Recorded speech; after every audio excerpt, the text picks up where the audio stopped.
നമസ്കാരം. സമഗ്രയിലേക്ക് സ്വാഗതം. അരി വ്യാപാരി കെ.പി. അഷ്റഫിന്റെ വളപട്ടണത്തെ വീട്ടിലെ കവർച്ച കേസിൽ ഫോൺ കോളുകൾ കേന്ദ്രീകരിച്ചും അന്വേഷണം. അഷ്റഫുമായി അടുപ്പമുള്ളവരുടെയും ജീവനക്കാരുടെയും അയൽവാസികളുടെയും ഫോൺ കോളുകളാണ് പ്രധാനമായും പരിശോധിക്കുന്നത്.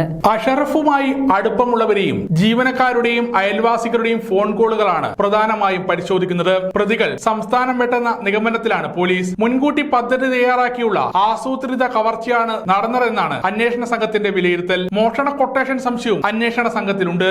CCTV ദൃശ്യങ്ങൾ കേന്ദ്രീകരിച്ചാണ് പ്രധാനമായും അന്വേഷണം നടക്കുന്നത്. 300 പവന്റെ ആഭരണങ്ങളും 1 കോടി രൂപയുമാണ് കവർന്നത്. അടുപ്പമുള്ളവരുടെയും ജീവനക്കാരുടെയും മൊഴിയെടുത്തു. കവർച്ച നടന്ന വളപട്ടണം മന്നയിലെ വീട്ടിൽ വീണ്ടും പോലീസ് പരിശോധന നടത്തി. വീട്ടിലെ CCTV ദൃശ്യങ്ങൾ വിശദമായി പരിശോധിച്ചു. വീടിനോട് ചേർന്നാണ് അഷ്റഫ് ട്രേഡേഴ്സ് എന്ന സ്ഥാപനവും ഗോഡൌണും പ്രവർത്തിക്കുന്നത്.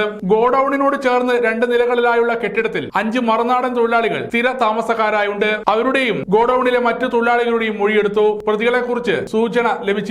വീട്ടിലെ CCTV ദൃശ്യങ്ങൾ വീണ്ടും പോലീസ് പരിശോധിച്ചു. കവർച്ചാ സംഘം എത്തിയത് മുഖം മറച്ചെന്നാണ് പോലീസ് പറയുന്നത്. 2 പേർ മതിൽ ചാടിക്കടന്നതായും ഒരാൾ റോഡിന് സമീപം നിൽക്കുന്നതായും ദൃശ്യത്തിലുണ്ട്. പോലീസ് നായ മണം പിടിച്ചോടിയ റൂട്ടിൽ CCTV ഇല്ലാത്തത് അന്വേഷണത്തെ കുഴക്കുന്നുണ്ട്. 300 മീറ്ററോളം ദൂരത്തിൽ റെയിൽവേ ട്രാക്കിലൂടെ ഓടി വളപട്ടണം റെയിൽവേ സ്റ്റേഷനിൽ ചെന്നാണ് പോലീസ് നായ നിന്നത്. റെയിൽവേ സ്റ്റേഷനിലും CCTV ഇല്ലാത്തത് തിരിച്ചടിയായി. വീട്ടിനുള്ളിൽ കവർച്ചക്കാർ മറന്നു വെച്ചതെന്ന് കരുതുന്ന ഉള്ളിയിൽ നിന്നും ചില വിരലടയാളങ്ങൾ കിട്ടിയിട്ടുണ്ട്. സമഗ്ര ന്യൂസ്, കണ്ണൂർ.